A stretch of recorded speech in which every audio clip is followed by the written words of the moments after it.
We economic hitmen really have been the ones responsible for creating this first truly global empire. And we work many different ways.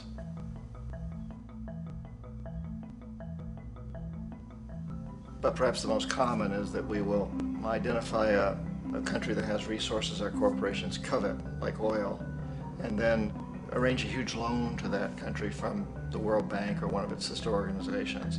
But the money never actually goes to the country. Instead, it goes to our big corporations to build infrastructure projects in that country, power plants, industrial parks, ports, things that benefit a few rich people in that country, in addition to our corporations, but really don't help the majority of the people at all. However, those people, the whole country is left holding a huge debt.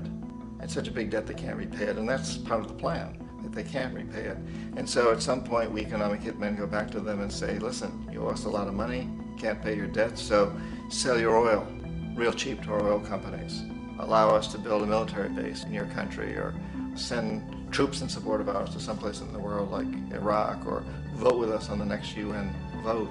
To have their electric utility company privatized and their water and sewage system privatized and sold to U.S. corporations or other multinational corporations. So there was that whole mushrooming thing, and it's so typical of the way the IMF and the World Bank work, that you put a country in debt, it's such a big debt it can't pay it, and then you offer to refinance that debt and pay even more interest.